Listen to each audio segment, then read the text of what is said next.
Welcome to Mojo TV. నేను సుధా. బులెటిన్ల ముందుగా headlines. TDP party కార్యాలయంపై YCP శ్రేణుల దాడి.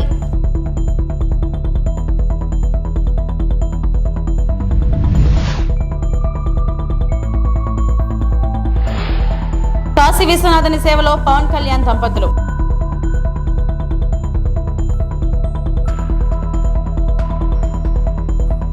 జూన్ 4న పేదల ప్రభుత్వం ఏర్పాటవుతుందన్న మంత్రి బొత్స సత్యనారాయణ.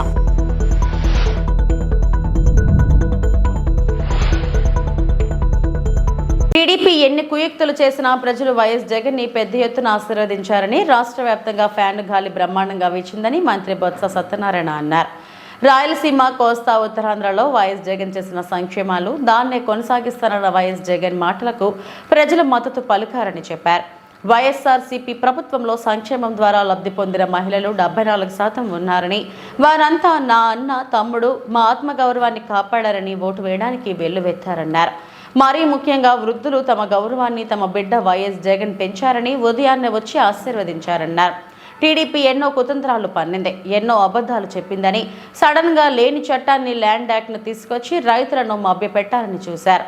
కానీ రైతులు నమ్మలేదన్నారు. విశాఖపట్నంలో వైఎస్ఆర్సీపీ కార్యాలయంలో మంత్రి బొత్స సత్యనారాయణ, ఎంపీ అభ్యర్థి బొత్స ఝాన్సీ విలేకరుల సమావేశం నిర్వహించారు. కుటుంబం వల్ల మాది కుటుంబం మాకు ఆ పదం లేదు. ఏం మాట్లాడు అంటే ఇవాళ చూస్తే ఇవి రాజీనామా లేక ఇంత దిగజారిపోతే ఎవరైనా దానికి మళ్ళీ నేను పోలీస్ కంప్లైంట్ ఇచ్చుకొని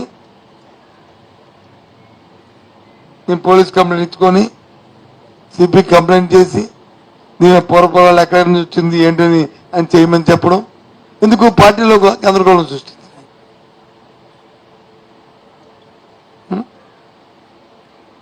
అవును కదా, అది కాబట్టి అది ఓకేనా.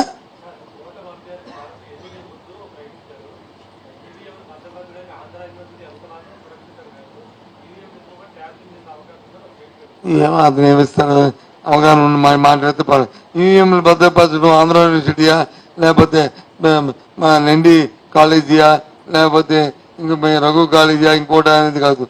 అది ఎలక్షన్ కమిషన్ ఇష్టం.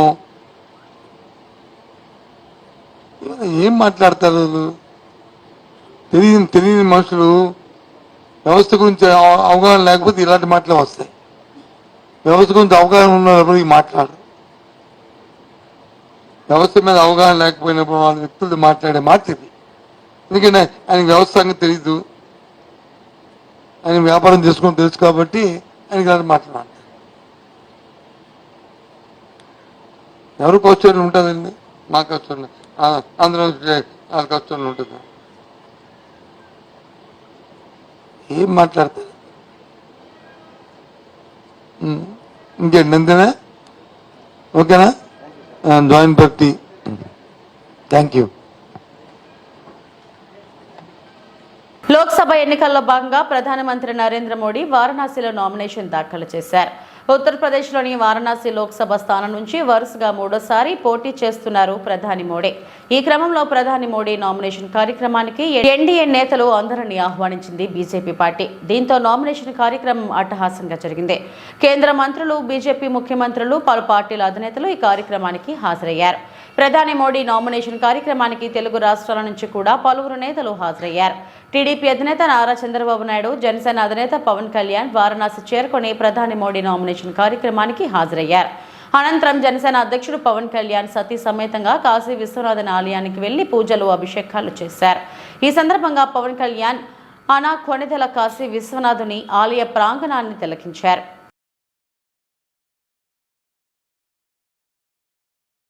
విశాఖపట్నం ఎంపీ అభ్యర్థులు 33 మందిలో 30 మంది ట్యాంపరింగ్ లేదా ఈవీఎం రిప్లేస్మెంట్లు జరిగే అవకాశం ఉన్నందున స్ట్రాంగ్ రూమ్లను చూడటానికి లైవ్ లింక్ కావాలని డిమాండ్ చేస్తున్నారు.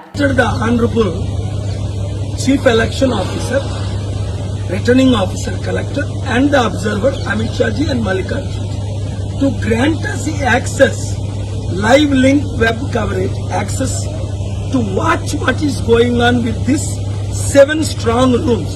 That's what I argued in the Honorable AP High Court. and got the election postponed to 4th February. మేమేం అడుగుతున్నామంటే 21 రోజులు మేము వాచ్ చేయలేము. ఈ లింకులు ఉంటే మాకు లైవ్ లింక్ ఉంటే మేము ఇంటి దగ్గర నుంచి మా టీముల ద్వారా మేము ఏదైనా కరప్షన్ జరగకుండా అబ్జర్వ్ చేయడానికి we have requested them. Returning officer requested 1 hour for response. In the past మీ పేరండి? నా పేరు హరిగణేష్ గారు ఏమన్నారు చెప్పండి, మీకు ఇచ్చారు కదా ఎందుకు పాస్ట్? హరిగణేష్. నేను 2019లో నార్త్ నియోజకవర్గంలో ఎమ్మెల్యే కింద పోటీ చేసినప్పుడు మాకు అందరికీ కూడా నార్త్ నియోజకవర్గం ఆర్ఓ గారు యూజర్ నేమ్ పాస్వర్డ్ ఇచ్చి మీరు సీసీ కెమెరాలు ఎప్పుడైనా ఆపరేట్ చేసి చూసుకోవచ్చు, మా ఎక్కడ ఫుల్ సేఫ్ గా ఉంటది, ఎటువంటి ఫైర్ అయినా ఏదైనా థెఫ్ట్ అయినా చేంజింగ్ అయినా ఏదైనా సరే మీకు డిస్ప్లే ఉంటుందని చెప్పారు. అలా చెప్పినప్పుడు ఇప్పుడు ఇవ్వడానికి మేము అడుగుతున్నాము. ఇప్పుడు మాకు ఆ ఫెసిలిటీ కల్పించమని అడుగుతున్నాము. కల్పించకపోతే అది చాలా బ్యాడ్ నేమ్. ఎందుకంటే ఎలక్షన్ ఆఫీసర్స్, సిఆర్పిఎఫ్ స్టాఫ్ మొత్తం అందరూ వారే. సో అవన్నీ చెప్పడానికి టైం లేదు. వారిని ఇంటెగ్రిటీ క్వశ్చన్ చేయకుండా క్యాండిడేట్లు అయిన మేము 33 మంది ఎంపీ క్యాండిడేట్లు, ఎమ్మెల్యే క్యాండిడేట్ లైవ్ లింక్ అడుగుతున్నారు. మరి అందుకే నేను వెళ్ళిపోతుంటే ఆపి మీరు కూడా జాయిన్ అవ్వండి సార్ అంటే నేను వారి తరపుని, నా తరపుని, అందరి తరపుని we are requesting and demanding the CCTV web camera access live from now till June 4th counting. అంతేకాదు ఇప్పటికీ ప్రజాస్వామ్య వ్యవస్థలో, నా పేరు డాక్టర్ జాలాది విజయ, ప్రజాస్వామ్య వ్యవస్థలో పబ్లిక్ గా ఓటింగ్ జరుగుతుంటేనే గుంపులుగా ఉండి కొంతమందికి ఇచ్చి కొంతమందికి ఇవ్వకుండా అంత రిగ్గింగ్ జరుగుతూ ఉంటే చూస్తూ ఉన్న ఈ వ్యవస్థ, ఈ ప్రభుత్వాలు, ఈ ఆఫీసర్స్ మీద మాకైతే నమ్మకం లేదు కాబట్టి మేము అడుగుతున్నాం, లింకులు కావాలని అడుగుతున్నాం. ఈ రోజు సార్ చెప్పినట్టు 40 రోజుల పాటు అవి ఎక్కడో ఒక మూలన ఉంటే ఏం జరుగుతుందో ఎవరికీ తెలియదు. అక్కడున్న అంత గవర్నమెంట్ వాళ్ళకి సంబంధించిన ఆఫీసర్స్ వాళ్ళు ఉంటే మేమేం చేయాలి? ఏ రోజు ఎలాంటి న్యూస్ వస్తుందో మాకే తెలియని పొజిషన్. అలాంటప్పుడు మేము దానికోసం లింకులు అడగటంలో తప్పులేదు. మేము రిక్వెస్ట్ చేస్తున్నాం అంతం కాదు, మేము డిమాండ్ చేస్తున్నాం. ప్రజాస్వామ్య వ్యవస్థలో ఇది మా హక్కు, మా హక్కుని మేము చెప్పుకుంటున్నాం అని. నా పేరు తారక రాము. నేను విశాఖ సౌత్ నుంచి ఇండిపెండెంట్ క్యాండిడేట్ గా కంటెస్ట్ చేస్తున్నాను. పవన్ కళ్యాణ్ పిఠాపురం నియోజకవర్గం అభివృద్ధి కోసం బాధ్యతాయుతమైన వ్యవస్థను ఏర్పాటు చేయనున్నారని జనసేన పార్టీ ప్రధాన కార్యదర్శి నాగబాబు ప్రకటించారు. పిఠాపురం గోకుల్ గ్రాండ్ హోటల్లో జరిగిన మీడియా సమావేశంలో నాగబాబు మాట్లాడారు. పవన్ కళ్యాణ్ జనసేన అధ్యక్షుల హోదాలో పొత్తు ధర్మాన్ని గెలిపించేందుకు ఆంధ్రప్రదేశ్ రాష్ట్ర వ్యాప్తంగా ప్రచారం కోసం పర్యటించాల్సిన కారణంగా పిఠాపురం నియోజకవర్గంలో పూర్తి సమయాన్ని కేటాయించిన తరుణంలో కమిటీని ఏర్పాటు చేసినట్లు చెప్పారు. కమిటీ సభ్యులు ప్రతి ఒక్కరూ పూర్తి బాధ్యతతో ఎన్నికల ప్రచారం కోసం సహకరించారని పేరున ప్రతి ఒక్కరికి కృతజ్ఞతలు తెలిపారు.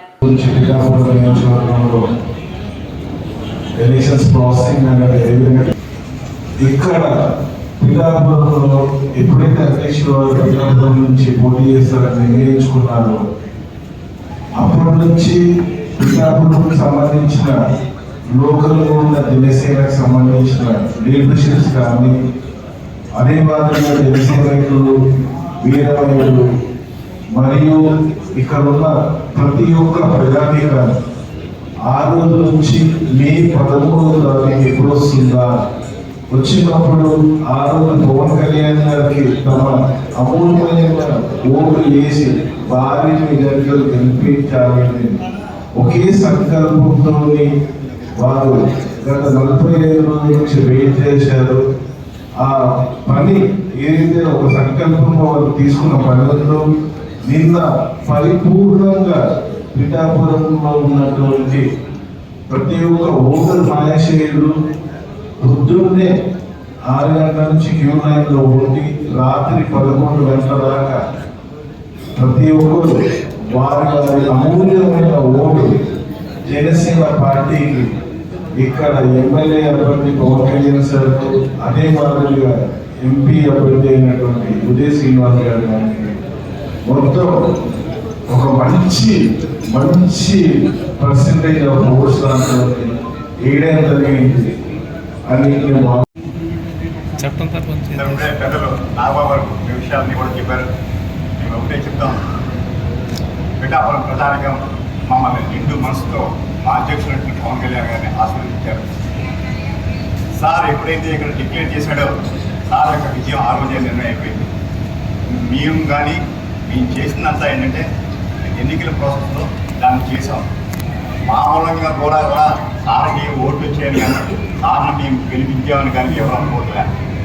సార్ నిర్ణయం ఆ రోజు ఏ రోజైతే అభ్యర్థిత్వం ప్రకటించారో ఆ రోజే పిఠాపురం నియోజకవర్గంలో ప్రశానికం అంతా కూడా ఒక నిర్ణయానికి వచ్చేసింది. అందులో అనుమానం మీకు వచ్చినటువంటి ఓటు శాతం కానీ ఆ నిలబడ్డ తీరు కానీ గంటలు సార్ నిన్న సిస్టంలో ఏమైందంటే ఫస్ట్ టైం చెప్పారు, అందులో నిమిషాలకు పోటీ అవుతుంది సార్. ఆ గ్యాప్ వల్ల గంటకు 60 ఓట్లు మించి అవ్వలేదు. 900 బూత్ అంటే మీకు 15 గంటలు పోలింగ్ జరిగితేనే కానీ మీకు కాదు సార్. వాళ్ళు ఇచ్చిన టైము 7 to 6 అంటే 11 గంటలు ఇచ్చారు. అందుకని ఆ పోలింగ్ ప్రాసెస్ 4 hours అలా కంటిన్యూ అయిపోయింది సార్. తర్వాత ఈ ఎలక్షన్ జరిపించింది కూడా మేము వెనకుండి నడిపించాం. మా నాయకత్వం ముందుంది, లోక నాయకత్వం. అల్టిమేట్గా ఆఖరి రోజున ఎలక్షన్ నడిపించి మాత్రం జన సైనికులు అండి. ప్రతి బూత్లో కనీసం 60-50 మంది జన సైనికులు ఉన్నారు. మా దాటికి కావచ్చు, జన సైనికుల దాటికి కావచ్చు, మిగతా నాయకత్వం అంతా కూడా వెనక్కి నిచ్చిన అయిపోయింది సార్. నిజంగా చెప్తున్నాను, బూత్ దగ్గర జరిగింది అది ఉంటుందో లేదో కాదు. పొద్దున్న నుంచి సాయంత్రం నేను 7-8 గంటలు కూడా బూత్ల నుంచి ఒక బూత్లో 70 మంది జన సైనికులు పహారా ఉన్నారు. నిజంగా మా అధ్యక్షులు ఎప్పటి నుంచో ఒకే కోరిక, ఆశ, నమ్మకం ఉందని ఈ జన సైనికులు ఈ పార్టీ నడిపిస్తారని. ఆ రోజు కన్నా మేము నాయకత్వంతో కూడా మాట్లాడుతూ చూసాం. అంటే అట్లా కాదు నాయకులు పని చేయలేదు కానీ నాయకత్వం చేయలేదని కాదు, వారి శక్తి ముందు మా నాయకత్వంతో కూడా వేపడబోయాం. నిజంగా బట్టి అంత బలంగా నిలబడిపోయారు సార్ వాళ్ళంతా. ఇదే కాదు, ఈవేళ మాకు ఉన్న ఆధారం రిపోర్ట్స్ ప్రకారం రాష్ట్రం మొత్తం ఏ బూత్ దగ్గరని కూడా జన సైనికుడు అలా నిలబడి పహారా కాసేది. ఈవేళ మా అధ్యక్షుడు ఏదైతే ఆశించాడో ఆ కళ నిజంగా సాకారమైంది. మేము ఎలక్షన్ ఎలా చేయాలో చేసి చూపించాం. ఈ నియోజకవర్గంలో గతంలో చెప్పినట్టుగా ఈవేళ ఎంత మెజారిటీతో గెలుస్తామని చెప్పడం భావ్యం కాదు. మేము అత్యధిక మెజారిటీ చెప్పండి ఎప్పుడు కూడా పిఠాపురంలో రానంత మెజారిటీ వస్తుందని మేమంతా కూడా ఆశాభావంతో ఉన్నాం. ఈ ప్రాసెస్లో మాకు సహకరించిన జనసేన పార్టీ నాయకులు, జన సైనికులు, తెలుగుదేశం పార్టీ నాయకులు, ముఖ్యంగా మాజీ శాసనసభ్యులు వర్మ గారు వారు అందించిన సహకారం, అదేవిధంగా బీజేపీ నాయకులు వారి కార్యకర్తలు అందించిన సహకారం మేము మరవలేనిది. అదేవిధంగా పత్రిక ముఖ్యంగా కూడా మీరంతా కూడా మాకు అందించినటువంటి ఈ సహకారం మేము మరవలేనిది. ఈ ప్రజానీకం ఏవైతే తీర్పుందో పట్టుబడున్నాం, మా అధ్యక్షులు వారు ఏవైతే చెప్పారో ప్రతి అక్షరం అమలు చేసి తీరుతాం. మళ్ళీ ఎలక్షన్కి వెళ్ళే రోజున మీ ఏ యొక్క వాగ్దానాన్ని మేము కూడా అమలు కాకుండా మాత్రం ఉందని చెప్పగలం. మేము ముందు నుంచే ఒకటి చెప్పాం, రాష్ట్రంలోనే కాదు దేశంలోనే పిఠాపురం నియోజకవర్గాన్ని ఒక మోడల్ నియోజకవర్గంగా తీర్చిదిద్దబోతున్నాం. మా అధ్యక్షుడు గారు చెప్పినటువంటి ప్రతి వాగ్దానాన్ని అమలు చేస్తాం, ప్రతి హామీని చేసి తీరుతామని మరొకసారి ఈ పిఠాపురం ప్రధానికానికి నిండు మనసుతో మోకరిని నమస్కరిస్తూ వారు ఇచ్చినటువంటి ఈ ఆశీర్వాదాన్ని తప్పకుండా వారి మాటను నిలబెడతాం, వారి గౌరవాన్ని నిలబెడతాం. ఈ పిఠాపురం వాసులు చూపించినటువంటి అభిమానాన్ని ఎప్పుడు కూడా కోల్పోమని జ్యోతి శ్రీనివాసు, పిల్లాసేది గారు ఉన్నారు, మన పరమశివ గారు ఉన్నారు, శివ, అలాగే నాయుడు, వీళ్ళందరూ కూడా రాజు, వీళ్ళందరూ చాలా హార్డ్ వర్క్ చేశారు. ముఖ్యంగా వెరీ థ్యాంక్ ఆల్ ఎలక్ట్రానిక్ ఎందుకంటే మీరు ఎంత చేసినా అది ప్రజలు చాలా అంటే అంత మెయిన్ మీరు లేకపోతే ఇచ్చారు. సో మీరు నిజంగా మీరు ఇక్కడ కొంత ఈ మ్యాగజైన్స్లో ఎలక్ట్రానిక్ మీడియాలో కొన్ని ప్రయారిటీస్ ఉంటాయి, కొన్ని పార్టీలు స్ప్రెడ్ చేస్తారు. అది యాజమాన్యం తాలూకు ప్రయారిటీ. కానీ యాజమాన్యం దగ్గర ఇక్కడ దాకా పిఠాపురం పల్లెటూరు దాకా ప్రతి మీడియా పర్సన్ కూడా మనస్ఫూర్తిగా పవన్ కళ్యాణ్ గారు అన్న చాలా ఇష్టపడే వ్యక్తి, మా ఫ్యామిలీ అన్న, మా జనసైనికులను చాలా గౌరవించే వ్యక్తులు. సో మాకు ప్రతి జర్నలిస్ట్ చాలా రెస్పెక్టబుల్ వ్యక్తి. రెస్పెక్ట్ చాలా కష్టాలను అర్థం చేసుకోవాలి కాబట్టి మేము క్రిటికల్ ఉండడం. సో మీ అందరికీ మనస్ఫూర్తిగా థ్యాంక్స్. అలాగే డిపార్ట్మెంట్లో ఇక్కడ సిఐ శ్రీనివాసరావు గారు, అలాగే డిఎస్పీ హనుమంతరావు గారు, వాళ్ళు జన్యుగా చాలా మనస్ఫూర్తిగా సాధన అందించారు. ఇంకా ఎవరైనా మర్చిపోవడమేమో తెలియదు. కొంతమంది కష్టపడ్డారు. అంబేద్కర్ కోనసీమ జిల్లా ఊడిమూడిలో ఘోర ప్రమాదం చోటు చేసుకుంది. కూలీల నుండి కొట్టిన ఆర్టీసీ బస్సు 5గురు అక్కడికక్కడే మృతి, 4గురికి తీవ్ర గాయాలు. పి గన్నవరం నియోజకవర్గం మండలం ఉడిమూడి వద్ద ఘోర ప్రమాదం చోటు చేసుకుంది. ఆర్టీసీ బస్సు ఢీకొనడంతో 5గురు మృతి చెందారు, 4గురికి తీవ్ర గాయాలయ్యాయి. రహదారి పక్కన ట్రాక్టర్పై ధాన్యం బస్తాలు ఎగుమతి చేస్తుండగా కూలీల నుండి కొన్న ఆర్టీసీ బస్సు భారీగా ట్రాఫిక్ జామ్. అప్రమత్తమైన అధికారులు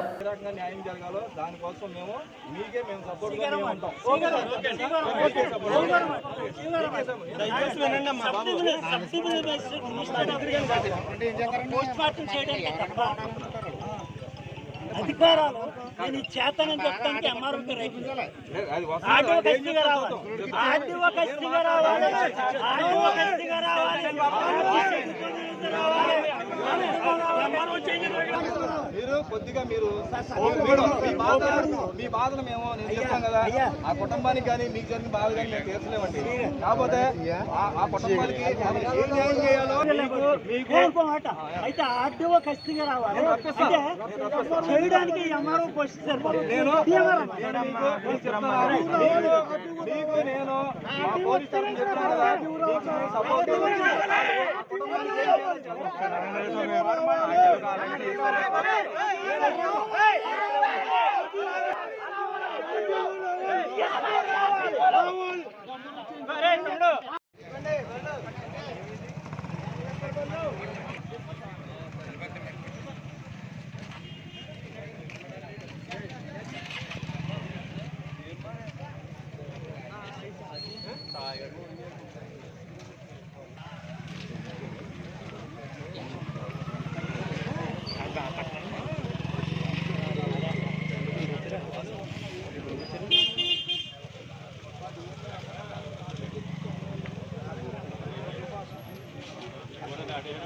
కేంద్రపాలిత ప్రాంతమైన యానాం శివారు కనకాలపేట గ్రామంలో గ్రామదేవత శ్రీ పోలేరమ్మ తల్లి తీర్థ మహోత్సవంలో అంగరంగ వైభవంగా నిర్వహించారు. చుట్టూ గ్రామాలలో ఉన్న ఆడపడుచులు పసుపు కుంకుమలతో అమ్మవారిని దర్శించుకుని తీర్థ ప్రసాదాలు స్వీకరించారు. పలువురు భక్తులు మాట్లాడుతూ ఈ రోజు పోలేరమ్మ తల్లి అమ్మవారిని దర్శనం చేసుకోవటం చాలా సంతోషంగా ఉంది. ఇక్కడ అమ్మవారు కోరిన కోరికలు తీర్చే మహాతల్లి పోలేరమ్మ అమ్మవారు అని భక్తులు ఆశాభావం వ్యక్తం చేశారు. కార్యక్రమంలో నలుమూల నుండి భక్తులు, గ్రామ ప్రజలు పాల్గొన్నారు.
నరకాల వెంకటరమణ గారు ఆ పూర్వభక్తులు వెంకటరమణ గారితో సమర్పించారు.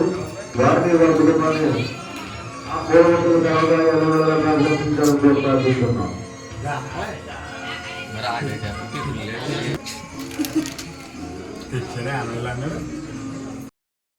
బయటకు వచ్చింది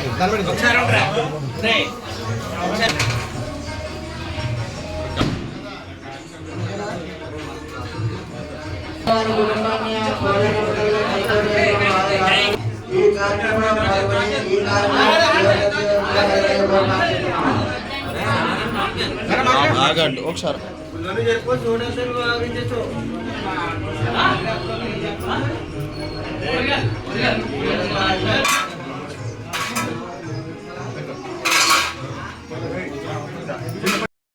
అంబేద్కర్ కోనసీమ జిల్లా మండపేట నియోజకవర్గం కపిలేశ్వరపురం మండలం వల్లూరులో ఉద్రిక్తత పరిస్థితులు నెలకొన్నాయి. వైసీపీ, టీడీపీ ఇరు వర్గీయుల మధ్య రాళ్లదాడి చేసుకోవడంతో ఉద్రిక్తత పరిస్థితులు ఏర్పడ్డాయి. రంగంలోకి దిగిన పోలీసులు ప్రత్యేక బలగాలుగా ఏర్పడి ప్రస్తుతానికి అదుపులో పరిస్థితులు ఉన్నాయి.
నిన్న లాల్గుంజ్ రాయ్బరేలీలో జరిగిన ర్యాలీలో ప్రసంగం వినడానికి వచ్చిన వ్యక్తి గాయపడినట్లు కాంగ్రెస్ ప్రధాన కార్యదర్శి శ్రీమతి ప్రియాంక గాంధీజీకి సమాచారం అందింది. ప్రియాంక గాంధీజీ అర్ధరాత్రి ఆసుపత్రికి చేరుకొని అతని యోగక్షేమాలను అడిగి తెలుసుకొని అతని కుటుంబానికి అన్ని విధాల సహాయం అందిస్తామని హామీ ఇచ్చారు. మీరంతా మా కుటుంబం, మేము మీకు అడుగడుగునా అండగా ఉంటాం మరియు ఎల్లప్పుడూ మీకు అండగా ఉంటామని పేర్కొన్నారు.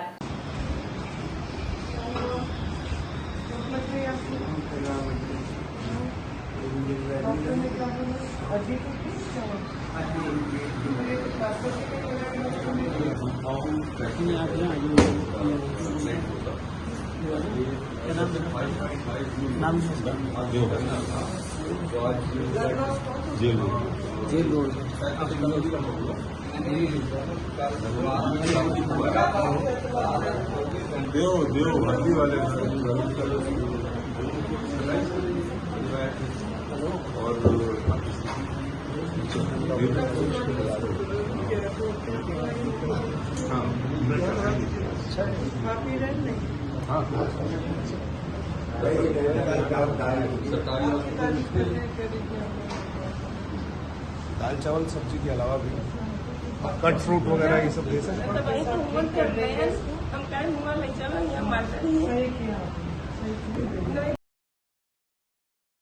చరిత్రలో లేని విధంగా నర్సీపట్నంలో 84% పెరిగిన పోలింగ్ ప్రజాస్వామ్యాన్ని బతికించడం కోసమే నర్సీపట్నంలో ఏర్పాటు చేసిన విలేకరుల సమావేశంలో పోలీసుల తీరును విమర్శించిన టీడీపీ నాయకుడు విజయ్ లండన్ నుంచి సైతం వచ్చి కసితో ఓటేసి వెళ్లారు. టీడీపీ గాలి వీస్తుందనడానికి ఇదే కారణం. 20 నుంచి 20,000 మెజారిటీతో అయ్యన్న గెలిచే అవకాశం ఉంది. నర్సీపట్నంలో పోలింగ్ జరుగుతున్నప్పుడు ప్రజాస్వామ్యం ఉందో లేదో అర్థం కావడం లేదు. రాష్ట్ర ఎన్నికల కమిషన్ ఫిర్యాదు చేసినా పోలీసులు నిబంధనలకు విరుద్ధంగా వ్యవహరించారు. ముందు రోజు ఎమ్మెల్యే, సిఐ అంతా కూర్చొని నర్సీపట్నంలో అలజడికి ప్లాన్ చేశారు. రౌడీ షీటర్స్ ర్యాలీగా బూతుల చుట్టూ తిరుగుతూ అమ్మాయిలతో అసభ్యంగా ప్రవర్తించారు. సిఐ వారికి మద్దతు పలకడమే దీనికి నిదర్శనం. సీసీ ఫుటేజ్ కూడా సిఐ డిలీట్ చేసేందుకు ప్లాన్ చేస్తున్నారు. వారిని వెంటనే శిక్షించాలి. ఈ ఘటనలపై విచారణ చేసి సిఐపై విచారణ చేపట్టాలి. డీజీపీకి ఫిర్యాదు చేస్తున్నాం. నిన్న ఎప్పుడూ చరిత్రలో లేని విధంగా 84% వరకు పోలింగ్ అవడం అనేది నర్సీపట్నం పుట్టిన తర్వాత ఎప్పుడు కూడా చరిత్రలో లేదు. ఈరోజు దాన్ని బట్టి అర్థం చేసుకోవచ్చు ఏంటంటే ప్రజాస్వామ్యంలో ఓట్లు వేయడానికి వచ్చి మనస్ఫూర్తిగా ప్రజాస్వామ్యాన్ని గెలిపించడానికనే ఏకైక ఉద్దేశంతో ఈరోజు ప్రజలందరూ కూడా బయటకు వచ్చారు. దీంట్లో మీరు అబ్జర్వ్ చేస్తే బెంగళూరు నుంచి కానీ, హైదరాబాద్ నుంచి కానీ, దూర ప్రాంతాల నుంచి కానీ ఎంతోమంది నాకు రోడ్ల మీద కనబడ్డారు, పోలింగ్ బూత్ల దగ్గర కనబడ్డారు. ఏదో జనరల్ ఏజెంట్గా నేను తిరుగుతున్నప్పుడు నాకు ఎంతోమంది కనబడ్డారు. అవన్నీ బట్టి అర్థం చేసుకోవచ్చు ఏంటంటే కసితీర ప్రజాస్వామ్యం చనిపోతుంది. ఈ నేరాలు నర్సీపట్నం కింద నర్సీపట్నం తయారవబోతుంది. కాబట్టి వచ్చి ఓటేసి వెళ్ళాలి. ఆ ఓటు చాలా మటుకు కూడా సైకిల్ గుర్తుకే పడ్డాయని చెప్పి బయటికి ఓపెన్ అవ్వి హ్యాపీగా, అంటే ఈ 5 ఏళ్ళు ప్రజాస్వామ్యం చచ్చిపోయింది, దాని కసితోటి వచ్చి ఓటేసి బయటకు వచ్చి హ్యాపీగా స్వేచ్ఛతోటి చెప్పుకోవడం జరిగిందండి. ఎందుకంటే ఫ్రీడమ్ ఆఫ్ స్పీచ్ అని చెప్పి చిన్నప్పుడు ఏదో చదువుకోవడం తప్ప ఎవరో హరిస్తారని మనం ఎప్పుడు అనుకోలేదు. కానీ ఫస్ట్ టైం హరిచ్చారు, దాన్ని ఫ్రీడమ్ ఆఫ్ స్పీచ్ని ఎక్స్ప్రెస్ చేశారు. నేను ప్రజలు బయటకు వచ్చినప్పుడు, సార్ నాకు అక్కడ ఓటేసి నా మనస్ఫూర్తిగా ఉంది సార్ అని చెప్పి, మీరు నమ్మరండి, నిన్న నైట్ ఒక అబ్బాయి వచ్చాడు, ఎక్కడి నుంచి వచ్చాను, లండన్ నుంచి వచ్చాను అన్నాడు. లండన్ నుంచి రావడం ఏంటయ్యా, ఓటు ఏమైపోద్ది అంటే, లేదు సార్ ఈసారి కంపల్సరీ పెట్టుకొని మరీ వచ్చాను లండన్ నుంచి, నేను ఓటేయడానికి వచ్చానని చెప్పేసి అన్నాడు. ఎందుకంటే అక్కడి నుంచి చూసినప్పుడు నాకే బాధ అనిపించింది, అసలు ఆంధ్ర రాష్ట్రంలో ఎలా బతుకుతున్నారు సార్ మీరు అని చెప్పేసి. కాబట్టి నాకు ఈరోజు నేను ఈ 84% ఏదైతే పోలింగ్ పర్సంటేజ్ అనేది కనబడుతుందో ఇది టీడీపీ గాలి వేస్తుంది అనేది క్లియర్గా కనబడుతుందండి. ఇక్కడ ఎగ్జిట్ పోల్స్ కూడా మాకు క్లియర్గా చెప్తుంది ఏంటంటే, సర్వే కూడా ప్రతి బూత్కి కూడా ఒక 50 నుంచి 60 శాంపుల్స్ తీసుకుంటే మనకి సుమారుగా 20 నుంచి 25,000 మెజార్టీ తోటి మనకి అయ్యన్న పాత్రుడు గారు గెలబోతున్నారు అనేది క్లియర్ కట్గా కనబడుతుంది. ల్యాండ్ స్లైడ్ విక్టరీ అవుతుంది. ఇది ఎప్పుడు రాని విధంగా ఈరోజు ఏంటంటే చరిత్రలో రాని విధంగా మెజార్టీలు కూడా కొన్ని బూతుల్లో అయితే ఆశ్చర్యకరంగా నాకే అనిపించింది. కొన్ని అంటే ఇప్పటి నుంచో కాంగ్రెస్ ఊర్లలో కూడా ఈరోజు మెజార్టీ రాబోతుందని చెప్పి క్లియర్గా చెప్పబోతున్నానండి. ఎంత గట్టిగా నేను బల్లగుద్ది ఎందుకు చెప్తున్నానంటే, ప్రతి బూత్ నుంచి కూడా శాంపిల్స్ తీసుకొని ఈరోజు చెప్పబోయారండి, చెప్తున్నారు కూడా. ఈరోజు నిన్న ఉదయం నుంచి మీరు అందరూ కూడా గమనిస్తే అసలు డెమోక్రసీ ఉందా లేదా అనిపించిందండి నిన్న పోలింగ్ జరుగుతున్నప్పుడు. ఎందుకంటే పోలింగ్ బూతుల దగ్గర ఓటేయడానికని వచ్చి ఉదయం నుంచి సాయంత్రం వరకు ఉంటున్నా కూడా ఈ సిఐ క్రాంతి కుమార్ గారు ఏ మాత్రం కూడా పట్టించుకోలే. నేను ఎన్నిసార్లు కంప్లైంట్ ఇచ్చినా కానీ సీఏ పట్టించుకోలేదు. నేను ఎన్నోసార్లు చెప్పాను, మీరు నమ్మరు, ప్రతి బూత్ ఏ అయితే సెన్సిటివ్ బూత్స్ ఉంటాయో ఈ లిస్ట్ రాసి నేను ఎలక్షన్ కమిషన్ ఈ వార్తలు ఇంతటితో సమాప్తం. నమస్తే.